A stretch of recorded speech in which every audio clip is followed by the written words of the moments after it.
Christmas is a festival of gifts అని కూడా అంటారు.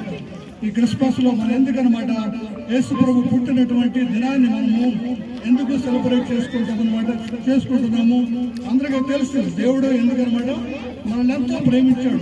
యేసుక్రీస్తు ప్రభు 2000 సంవత్సరాల క్రితం నరావతారిగా వచ్చిన దేవుడు, లోకమునకు వెలుగుగా వచ్చిన దేవుడు, జీవముగా వచ్చిన దేవుడు, నిత్య జీవమును ఆయన మాత్రమే ఇవ్వగలడు.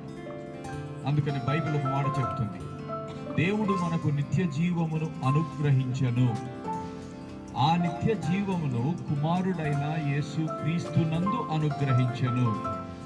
కాబట్టి ఎవరైతే కుమారుడైన దేవుణ్ణి మొదటి క్రిస్మస్ రోజున మానవ రూపము దాల్చి మన చరిత్రలో జన్మించినటువంటి దేవుడైన రక్షకుడైన యేసు ప్రభు. హల్లెలూయా హల్లెలూయా. ఇక్కడున్న బాయ్స్ గర్ల్స్ చాలా స్మార్ట్ గా ఉన్నారు. I'm so happy. Can I request all the smart boys and girls to come and SIT here. ఇక్కడున్న స్మార్ట్ గర్ల్స్ బాయ్స్ అందరూ ఇక్కడ వచ్చి కూర్చుంటారా? అసలు మీరు ఎలా ఉన్నారంటే స్మార్ట్ ఫోన్ల కంటే స్మార్ట్గా ఉన్నారు. స్మార్ట్ అంటే స్మార్ట్ ఫోన్. ఎందుకో తెలుసా, మీరంతా 5G boys 5G girls. 5G కదా ఇప్పుడంతా నడుస్తుంది అంటే అంత స్పీడ్గా ఉన్నారన్నమాట. So you are God's gracious girls and boys of Google generation. Google is కదా. మీరు చాలా చక్కగా మంచి పాటలు పాడారు, మంచి ప్రదర్శనలు ఇచ్చారు. అయితే ఈవేళ ఇంకొక ఇంపార్టెంట్ విషయం నేను చెప్పబోతున్నాను. కొన్ని నిమిషాలే చెప్తాను, అయితే మీరు అంత జాగ్రత్తగా వినాలి. Are all the smart boys and smart girls here? ఉన్నారా ఇక్కడ? రైట్, ఉన్నారా? వినబోతున్నారా నేను చెప్పి? వింటారా? Are you ready?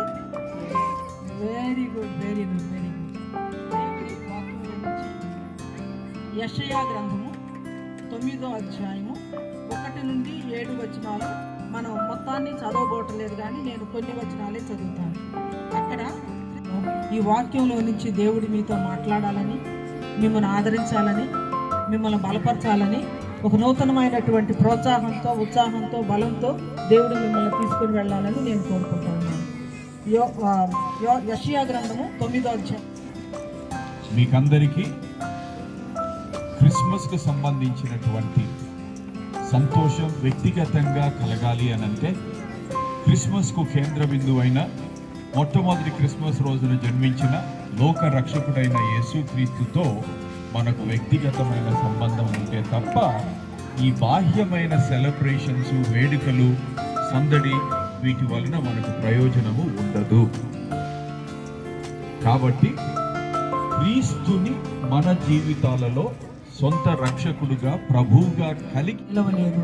ఎందుకంటే క్రిస్మస్ వచ్చింది కాబట్టి, ఎందుకంటే క్రీస్తు జన్మించాడు కాబట్టి, ఏలయనగా మనకు శిశువు జన్మించాడు కాబట్టి. ఆ జన్మించినటువంటి శిశువు గురించి 7 విషయాలు ఉన్నాయి. ఇక్కడ ఉన్నటువంటి 7 స్మార్ట్ బాయ్స్ని నేను స్టేజ్ మీదకి ఆహ్వానిస్తున్నాను. మీరే మెసేజ్ ఇవ్వబోతున్నారు. కమాన్, నువ్వు రావాలి ఇక్కడికి స్టేజ్. 400 సంవత్సరాల నిశ్శబ్దాన్ని దేవుడు పశువుల చాలలో పుట్టినటువంటి ఒక శిశువు. అందుకనే ఆయన మన కోసం పుట్టినట్టు. ఈ వాక్యంలో నుంచి దేవుడు మీతో మాట్లాడాలని, మిమ్మల్ని ఆదరించాలని, మిమ్మల్ని బలపరచాలని, ఒక నూతనమైనటువంటి ప్రోత్సాహంతో, ఉత్సాహంతో, బలంతో దేవుడు మిమ్మల్ని తీసుకుని వెళ్ళాలని నేను కోరుకుంటా ఉన్నాను.